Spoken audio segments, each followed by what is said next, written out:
Hari ini kita bakal ngobrolin The Punisher One Last Kill. Ya, sebenarnya first impression gue setelah nonton adalah dengan durasi total udah 48 menit, tapi kalau dipotong dari kreditnya itu cuma 45 menit.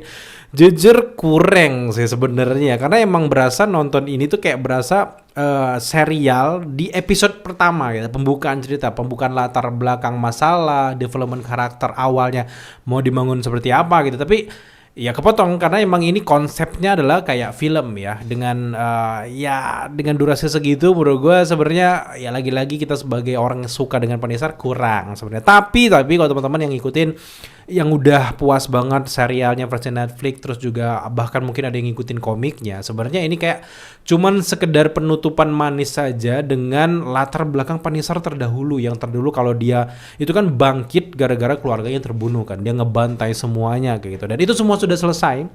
Ternyata ada sangkut pautnya gitu. Ada sangkut dikit di beberapa korban-korban dari Punisher menuntut balas dendam. Kebetulan ada karakter Magnucci ini yang ternyata dia punya uang gitu, dan ini ngeri gitu, dan nggak dibikin tewas di akhir. By the way, ini spoiler ya buat teman-teman yang nonton ini. Kalau kalian belum nonton, jangan merengek-merengek di bawah di kolom komentar, oh, jangan spoiler, bacot, nonton dulu, kita ngobrol dulu gitu, karena nggak seru, kita nggak ngobrol tentang apa yang terjadi dari filmnya, kita ngulik analisis filmnya, nggak seru gitu. Nah, di sini kita tahu sendiri bahwa ternyata setelah Punisher ini dari menit ke 10 menit awal, 20 menit awal itu kita melihat bagaimana guncangan mental yang terjadi dengan karakter dari Frank Castle ini, di mana dia benar-benar trauma gitu. Dia ngomong sendiri, ketemu lagi sama teman-teman marinirnya, ada Karen Page bahkan di situ ya, seolah-olah kayak beneran nyata lagi dipeluk, ternyata nggak ada gitu. Bahkan sampai ke kuburan makam anaknya itu dia bisa ngelihat sosok anaknya sendiri. Itu saking stresnya seorang Punisher. Kalau kalian ngikutin versi serial Netflixnya yang udah katam itu,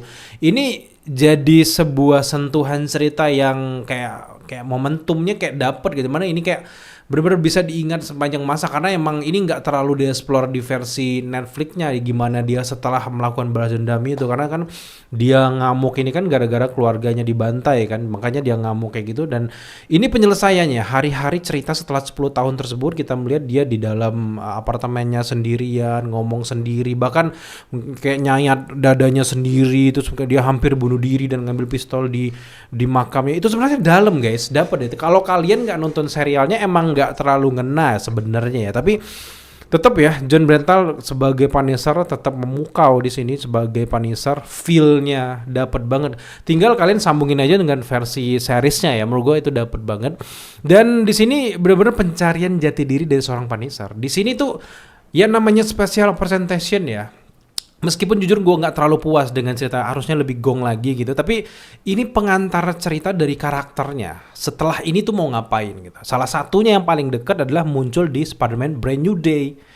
Nah, di Spider-Man Brand New Day kita tahu sendiri bahwa Punisher itu membabi buta nembakin para penjahat, plus juga nggak ragu-ragu nembakin Spider-Man, karena dia di sini udah jadi seorang sosok vigilante yang udah jadi superhero lah. Yang selama ini dia cuman ya vigilante biasa, dia cuman keperluan pribadinya, dia nggak peduli sama orang, bunuh siapapun yang bersangkutan dengan keluarganya, yang membantai keluarganya dia bunuh, dia matiin kayak gitu. Di sini udah mulai terlihat, di mana kan ada anak si bapak-bapak tukang toko kue itu kan, dan itu ketika dia ngelihat anak itu, dia kayak ngelihat sosok anaknya lagi kayak gitu. Dan dia sempet ya pas si Magnucci itu pengen kabur, dia pengen bawa pentungan, pengen membantai kayak gitu, dia ngeliat ke sana. Ternyata ada anak itu juga butuh bantuan, pertolongan gitu. Dan sisi pahlawannya dapet, dia mulai kebangun gitu sisi pahlawannya. Akhirnya dia nggak ngejar si Magnucci, dia justru ngebantu toko si roti itu karena ada anaknya di situ. Dia ngebantu sana. Disitulah titik revolusi ya, gimana development karakter dari seorang Punisher nanti.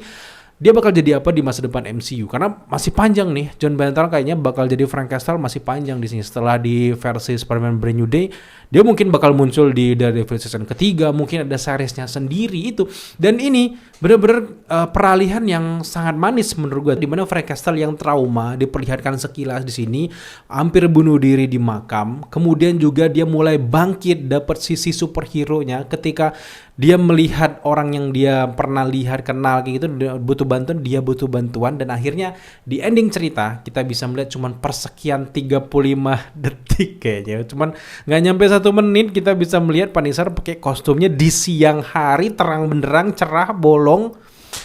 itu mulai nyari para kriminalitas di jalanan itu. Dia pengen ngebantai. Karena di awal dari film ini sendiri kita lihat bahwa chaos banget tuh jalanan. Di samping apartemennya tuh chaos banget. Dia sini dia pengen ngerapiin. Ini yang akhirnya nyangkut dengan cerita dari Superman Brand New Day, di mana di Superman Brand New Day New York juga lagi chaos-chaosnya pasca terjadinya Daredevil Born Again season kedua, di mana Kingpin juga kabur aja kayak gitu, meninggalkan kekeosan dari kota New York. Ya berasa kalau di DC Gotham City lah. Menurut gua di momen ini New York jadi para mafia bangkit lagi, kemudian juga banyak banget orang-orang yang akhirnya punya kepentingan jalanan chaos. Nah, di sini akhirnya nyambung dengan organisasi dari The Hand, para mafia yang akhirnya akan berhadapan dengan si versi Peter Parker ini. Nantinya Peter Parker akan membantai semua kriminalitas. Ada dua sisi superhero yang kita lihat nanti di Spider-Man Brand New Day. Di satu sisi Spider-Man nggak mau menyakiti semua orang, dia pengen menyelamatkan. Tapi di satu sisi si Frank Castle, si Punisher ini punya cara berbeda. Dia ngebantai semua orang, yang penting bebas berkeliaran. Ada dua sisi yang jelas kita ngebela semuanya sih sebenarnya. Di satu sisi baiknya Daredevil menurut gue masih tertanam di Spider-Man, sedangkan si Punisher ya tetap jadi dirinya sendiri. Dia ngebantai tanpa ampun, membunuh, karena sekarang dia punya misi tersendiri ya. Dia nggak jadi bunuh diri, dia belum selesai dengan hidupnya. Gue bahkan move on kata dia, gue bakal lanjutin hidup gue. Itu menurut gue ini keren banget dari cerita dari seorang Frank Castle. Terlepas ya bagaimana teknis sinematografi, bagaimana kesingkatan cerita, gue kurang suka ya dengan sutradaranya, karena emang harusnya bisa gong lagi gitu. Tapi ya ini menurut gue salah satu special presentation tersingkat yang Marvel punya. Menurut gue ini kurang banget. Dia berasa kayak di satu lokasi dari seorang Punisher aja, kayak lokasi ini dia berantem kan, ada lokasi kalau di serial kan banyak kan lokasi lain, lokasi kayak intermezzo aja. Tapi yang gue sorotin lagi-lagi adalah development karakter dari seorang Punisher. Dari yang dia vigilante, yang bisa bukan disebut vigilante juga, dia bisa disebut villain untuk para mafia di sini kan. Jadi dari yang jahat mulai beranjak ke sisi superheroiknya, dan misi selanjutnya adalah terjadi di Spider-Man Brand New Day, di mana dia akan lanjut membantai para kriminal yang tersisa yang dia tahu di jalanan. Makanya kita lihat nanti si Punisher kan ketemu sama Spider-Man di jalanan di siang hari, dan kita lihat di ending itu dia siang hari juga tetap ngebantai, siang malam dia tetap jalan untuk ngebantai, kayak misi-misinya si Hawkeye dengan Ronin-nya deh. Jadi menarik banget. Yang gue penasaran adalah dari yang 18 tahun ke atas ya, kurang lebih ya, lingkaran umur dari serial dari Punisher tiba-tiba nanti berubah jadi PG-13. Ya gimana kita akan lihat gimana kan. Dan ngomong jorok pun kan ditutup sama si Spider-Man. Itu yang bikin gue menarik dan semangat untuk menyaksikan Superman Brand New Day, karena udah setup-nya udah keren banget sih menurut gue. Dari Punisher aja udah keren, dari Bruce Banner juga udah keren semuanya. Belum lagi kalau kita ngomongin tentang Venom lah, belum kita ngomongin Man Spider. Wah, peaknya tuh sini. Gue nggak tahu ya kalau dalam dekat, mungkin karena dalam waktu dekat menurut gue hype-nya lebih dapet Spider-Man Brand New Day dibandingkan Doomsday ya. Karena Doomsday sekarang menghilang nih, seolah-olah menghilang. Ada beberapa rumor-rumor dirusak dengan beberapa bocoran ala AI yang gue gak suka. Makanya gue jarang bahas Doomsday dulu, karena gue pengen lihat dan juga ngulik dulu yang bener ya. Tapi Spider-Man Brand New Day gak ada lawan sih. Sedangkan ini kan tinggal Juni, tinggal ya bulan depan bulan depan. Oh my god, ini menurut gue keren banget ya. Tapi kita balik lagi dengan Punisher. Lagi-lagi di sini gue penasaran dengan Magnucci. Dia nggak akan selesai sampai di sini. Apakah dia lanjut di Brand New Day? Gue nggak tahu, gue nggak paham. Tapi jelas ada sedikitnya koneksi lah antara anak buahnya Magnucci ini kerjasama dengan para mafia-mafia, termasuk juga ada The Hand di dalamnya. Mungkin ada Mr. Negatif di dalamnya. Kita masih penasaran siapa villain utamanya nanti, termasuk juga para mafia-mafia yang pengen menyerang si Peter Parker. Ada Scorpion lah di sini dibantu dengan uang dari Magnucci. Siapa tahu, kita nggak bisa aja terjadi nanti di dalam film. Yang jelas adalah dengan hadirnya Frank Castle di sini ada dua sisi keperbedaan superhero yang bertabrakan tapi kerja bareng.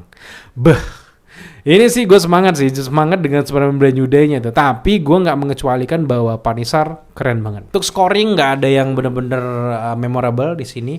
Sinematografi gue cukup suka, tapi aneh aja kalau ini masih terlalu cerah lah. Kalau kita lihat versi Punisher itu kan agak warnanya agak gelap-gelap gimana. Di sini terlalu cerah. Baru sih menurut gue, tapi menyesuaikan dengan Brand New Day gitu. Apalagi teman-teman lihat ada satu lokasi yang ada bapak tua dengan anjingnya yang dibunuh sama geng-geng anak-anak nakal di sana kan. Ada Punisher lagi jalan, itu ada jembatannya lokasinya persis lokasinya Peter Parker yang ada di versi Homecoming. Wow, ini lokasinya dekat banget dan semakin mempertanyakan kemana Spider-Man selama chaosnya The Devil Born Again. Itu akan dijawab nanti Brand New Day. Jadi di akhir review setelah melihat teknis, melihat bagaimana kerennya acting dari John Bernthal sebagai Punisher, meskipun singkat, tapi gue harus akui bahwa di sini dia ngegendong film ini, dan Punisher tetaplah Punisher meskipun berubah menjadi lebih baik sekarang, tapi tetap dia nggak segan-segan untuk menembak para kriminal. Itu yang gue suka dari seorang Punisher. Dia nggak naif lah kayak bug-bug superhero komik, nggak, dia pengen kayak benar-benar kayak dunia nyata.